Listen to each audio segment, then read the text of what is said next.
চলাফেরাটার মানে খুবই মানে একদম কঠিন হয়ে গেছে ওই হিসাবে আপনার আবদুল্লাহপুরে অ্যাভেলেবেল ছিনতাই হচ্ছে, এখানে এয়ারপোর্টে ছিনতাই হচ্ছে, দিনে দুপুরে ছিনতাই হচ্ছে।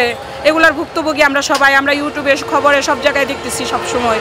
তো এগুলো আমি মনে করি বর্তমান সরকার যে আছে, যারা আছে, আমরা মনে করবো আইনের আওতায় প্রত্যেকটা মানুষ নিয়ে আসুক। এটা আমরা সেফ না, আসলেই সেফ না, আমরা মেয়েরাও সেফ না।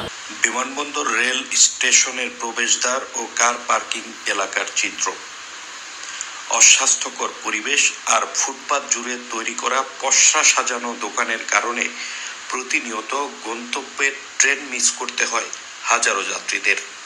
তবে এ বিষয়ে ক্যামেরার সামনে কোনো যাত্রী কথা বলতে রাজি নয়। চট্টগ্রাম থেকে ট্রেন যোগে সপরিবারে ঢাকায় এসেছেন সুপ্রিয়া চাকমা। বিমানবন্দর রেল স্টেশনে নেমে প্রয়োজনীয় বাহন খুঁজতেই পড়ে যান ছিনতাইকারীদের কবলে। পথচারীদের তৎপরতায় খোয়া যাওয়া মোবাইল ফিরে পেলেও জনাকীর্ণ এমন এলাকাতে প্রকাশ্য দিবালোকে ছিনতাইয়ের ঘটনায় আতঙ্কিত তিনি। ঘটনার সাথে সাথে বিষয়টি দেখতে পেয়ে ছিনতাইকারীর পিছনে বেশ কয়েকজন পথচারী। মোবাইল নিয়ে ছিনতাইকারী দৌড়ে পালানোর চেষ্টা করলেও পার্কিং এলাকা জুড়ে নির্মিত লোহার ফেন্সিং পার না হতে পেরে ধরা পড়ে সে। পরে তাকে সোপর্দ করা হয় পুলিশে। পথচারী ও সচেতন মহল বলছেন, লোহার তৈরি এই ফেন্সিং যাত্রী নিরাপত্তায় বিশেষ ভূমিকা পালন করবে। রেলওয়ে নিরাপত্তা বাহিনী ও জিআরপির পুলিশ ক্যামেরা দেখে পাশ কাটালেও স্টেশন মাস্টারের দাবি, রেলে ভ্রমণকারী যাত্রীদের যাত্রা নির্বিঘ্ন করতে কাজ করছেন তারা।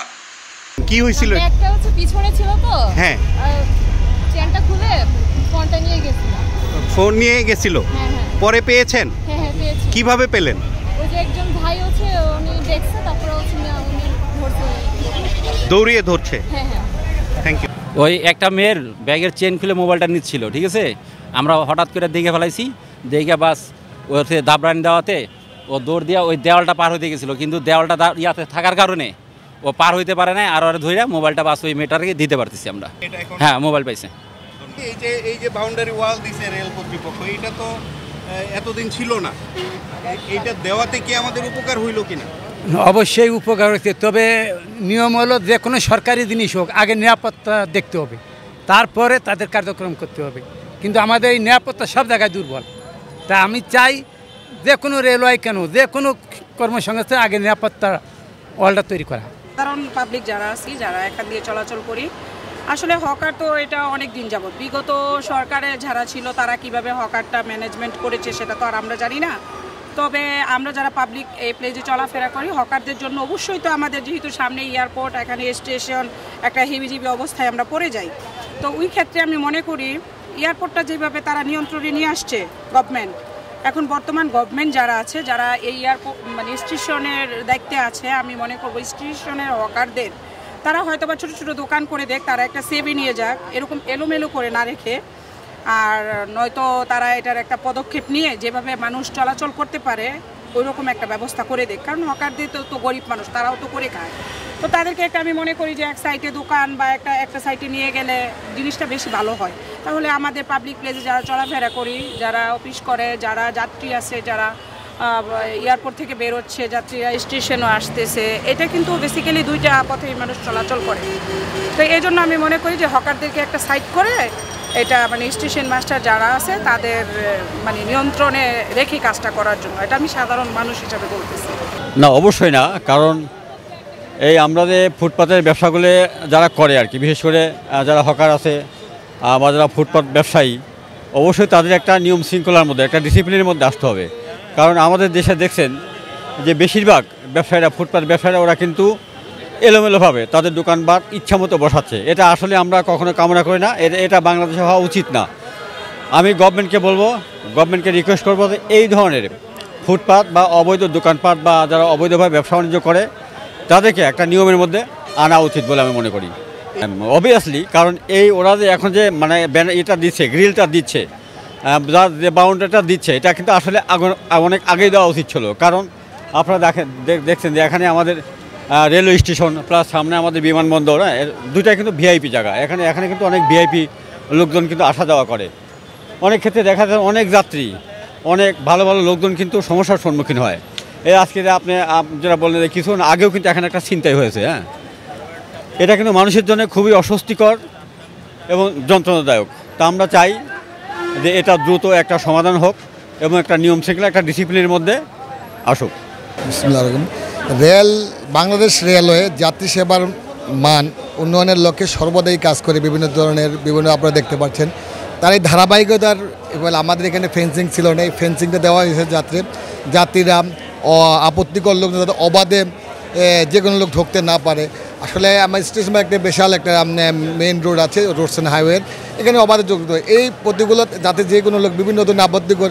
আপনারা কিছুক্ষণ আগেও আপনারা দেখছেন বা শুনতে পাচ্ছেন যে একটা লোক ওই দৌড়ে আসা যাত্রী থেকে কিন্তু ফেন্সিংটার কারণে কিন্তু সে বাধাগ্রস্ত হয়ে পুলিশের কাছে ধরা পড়েছে। তো এই যে আপনাদের যাত্রীদের সেবার জন্য রেল তো অলওয়েজ কাজ করে যাচ্ছে আমাদের ঊর্ধ্বতন কর্তৃপক্ষ। আমি এখানে প্রতি সপ্তাহে বিভিন্ন সময় উচ্ছেদ অভিযান আমরা করি, যেহেতু আমাদের এই যে ফেন্সিং রোড সাইডগুলো খোলা, এদিক থেকে সরাই দিলে তারা রোডসেন হাইওয়ে চলে যায়। আমাদের ঊর্ধ্বতন বিভিন্ন সময় আপনারা দেখছেন বিভিন্ন সময় উচ্ছেদ করছে, কিন্তু এই যাতে এই কোনো ধরনের লোক না আসতে পারে, হকার বামমান হকার বা যে কেউ আসতে না পারে, এই জন্য তো আমাদের এই ফেন্সিংয়ের ব্যবস্থা, নিরাপত্তা ব্যবস্থা আপনাদের জন্য যাতে জিনিসটা দেখবে। আমি ওই হিসাবে আমি সাধারণ মানুষ হিসাবে বলতে চাই, যেহেতু বলছেন আওয়ামী লীগের সময় আওয়ামী লীগ করবে বা বিএনপির সময় বিএনপি করবে বা জামাতের সময় জামাত করবে বা আদারওয়াইজ যেই দলে আসুক তারা করবে, কিন্তু এখন বলবো বিগত 16 বছর কিন্তু আওয়ামী লীগই ছিল, কোনো দল ছিল না। তাহলে এই হকাররা কিন্তু বিগত 16 বছর ধরেই এখানে কিন্তু আছে অনেকে। হ্যাঁ, আমরা দেখতেছি, আমরা দেখতেছি, আমরা এখানকারই লোক, এটা আমরা ভোগান্তি। তাহলে বিগত 16 বছর যারা ছিল তারা এটা নিয়ন্ত্রণ করছে। আর বিএনপির কথা বললেন, তারা তো এখনো ক্ষমতায় আসে নাই, এটা প্রশ্নই ওঠে না। আর যেহেতু 5ই আগস্টের পর একটা সরকার আছে, ডক্টর ইউনূস সাহেব আমাদের তত্ত্বাবধায়ক সরকার হিসাবে হোক আছে, উনি এখন বর্তমানে এটা দেখবে। এখানে জামাত বা আওয়ামী লীগ বা বিএনপি এখন কিন্তু তারা নেই, আওয়ামী লীগ ছিল বিগত 16 বছরে, তারা বলতে পারবে।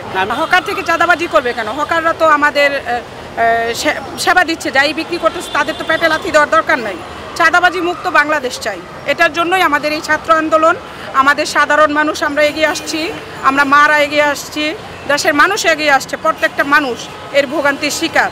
ওই হিসাবে আমি মনে করবো শুধু হকার থেকে চাঁদাবাজি না, আমাদের বাংলাদেশ থেকে যদি পুরোটাই চাঁদাবাজি মুক্ত হয় তাহলে আমরা অনেক খুশি। যেহেতু তারা গ্রিলটা দিয়েছে, স্টেশনের আন্ডারেই তো যারা স্টেশন মাস্টার আছে বা এখানকার যারা কর্মকর্তা আছে বা বর্তমানে যে সরকার আছে ওনারাই তো, ওনাদের দেখতেই তো হয়েছে। যদি এরকম বাউন্ডারিটা দেখতেছি আমরা গ্রিলটা দিয়েছে, তো গ্রিলটা নিশ্চয়ই তাদের কোনো দেখতেই দিয়েছে। আমি মনে করি এই গ্রিলটা দেওয়ার পিছনে একটা থাকতে পারে, এখানে স্টেশনে এখানে যাত্রী সেবায় এখানে গাড়ি পার্কিংয়ের জায়গা রাখতে পারে, যেগুলো নাকি আমরা এয়ারপোর্ট থেকে দেখি যে গাড়ি এয়ারপোর্টের আন্ডারে বা সিভিল এভিয়েশনের আন্ডারে গাড়িগুলো কোন জায়গায় যাচ্ছে, বেসিক্যালি কোথায় যাচ্ছে তারা নিয়ন্ত্রণ রাখে। তো ওইভাবে যদি যাত্রী সেবা দেওয়া হয় এখানে স্টেশনের হিসাবে, তাহলে এখানে গাড়ি পার্কিং অবশ্যই এটা 100% রাইট। যদি এরকম গেট দিয়ে থাকে ওইটার ক্ষেত্রে আমরা ঠিক আছি পাবলিক, কিন্তু এমনিতে যদি হকার বা অন্য কিছু দিয়ে করে এটার পক্ষে আমরা নাই জনগণ। বর্তমানে আমরা মেয়েরা এখনও সেফ না, মেয়েরা সেফ না, ছেলেরাও সেফ না, স্টুডেন্টরাও সেফ না। বর্তমানে কিন্তু স্টুডেন্টদের উপরে বেশি হামলা হচ্ছে। যেরকম মনে করতেছে পুলিশদের উপরে হামলা হচ্ছে, যেরকম আমি মনে করব যে পুলিশ কিন্তু, যে অনেক জনগণ আছে বলে যে পুলিশ ধর মার, আসলে তা না। কারণ পুলিশ কিন্তু সবই আওয়ামী লীগ না, সবই বিএনপি না, সবই অন্য কোয়ালিটির না। এরা হলো পরের অধিকারে কাজ করে, গভর্নমেন্ট যেই গভর্নমেন্টই আসুক না কেন তাদের আন্ডারে কাজ করবে। তো ওই হিসাবে আমি মনে করি আমরা সাধারণ মানুষও সেফ না, স্টুডেন্টরাও না, কেউ না। কারণ আমাদের এখন মনে করি যে আগে থেকে আমাদের চলাফেরাটার খুবই একদম কঠিন হয়ে গেছে। ওই হিসাবে আপনার আবদুল্লাহপুরে অ্যাভেলেবেল ছিনতাই হচ্ছে, এখানে এয়ারপোর্টে ছিনতাই হচ্ছে, দিনে দুপুরে ছিনতাই হচ্ছে। এগুলার ভুক্তভোগী আমরা সবাই, আমরা ইউটিউবে খবরে সব জায়গায় দেখতেছি সব সময়। তো এগুলো আমি মনে করি বর্তমান সরকার যে আছে, যারা আছে, আমরা মনে করবো আইনের আওতায় প্রত্যেকটা মানুষ নিয়ে আসুক। এটা আমরা সেফ না, আসলেই সেফ না, আমরা মেয়েরাও সেফ না। অবশ্যই নিরাপত্তাহীনতায় ভুগছি, কারণ আমরা কোনো জায়গায় কোনো ম্যানেজমেন্ট ঠিক পাচ্ছি না।